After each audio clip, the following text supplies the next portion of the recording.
Hello guys, स्वागत है आपका मेरे चैनल टेक्सचर में। तो आज के इस वीडियो में आपको बताऊंगा कि यहाँ पर गाइस जब भी आप यहाँ पर गूगल फोटोज़ यहाँ पर एप्लीकेशन है, इसके अंदर जब भी आप यहाँ पर वीडियो प्ले करते हैं कौन सा भी, तो यहाँ पर गाइस आपको ऐसा दिखाई देता है कांट प्ले वीडियो बोल का दिखाई देता है। तो इस वीडियो में आपको बताऊंगा कि कैसे सॉल्व करना है इस प्रॉब्लम को। तो इस वीडियो को ध्यान से देखिएगा और लास्ट एंड तक देखिए। अगर आप स्किप करेंगे तो आपको बिल्कुल समझ नहीं आएगा। और अगर जब इस चैनल पर नए तो इस चैनल को सब्सक्राइब कर लीजिए और उस वीडियो को लाइक कर लीजिए, क्योंकि मैं ऐसे वीडियो के लिए लेकर आता रहता हूँ। तो चलिए शुरू करते हैं। तो यहाँ पर गाइस सबसे पहली चीज़ यहाँ पर आपको क्या करना होगा गाइस, आपको आपकी फ़ोन की सेटिंग में चले जाना है।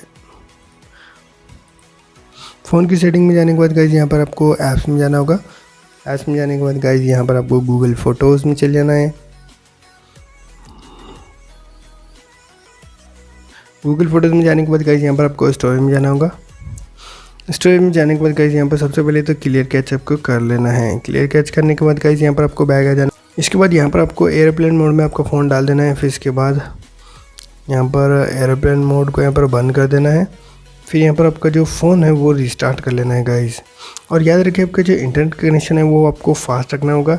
तो यहाँ पर आप 2G 3G यूज़ मत कीजिए, 4G का इस्तेमाल कीजिए, तभी यहाँ पर आपकी जो प्रॉब्लम है वो सॉल्व होगी गाइस। तभी आप इजीली यहाँ पर वीडियो प्ले कर सकते हैं। अगर कोई भी प्रॉब्लम आती है तो नीचे कमेंट कीजिए, फिर इंस्टा पर मुझे मैसेज कीजिए, मैं सॉल्व करने की पूरी कोशिश करूँगा। यहाँ पर आपको इतना ही कर लेना है। तो उम्मीद करता हूँ कि आपको वीडियो अच्छा लगा होगा। अगर वीडियो अच्छा लगा तो लाइक कीजिए, शेयर कीजिए और चैनल को सब्सक्राइब करना भूलिए। Thank you very much.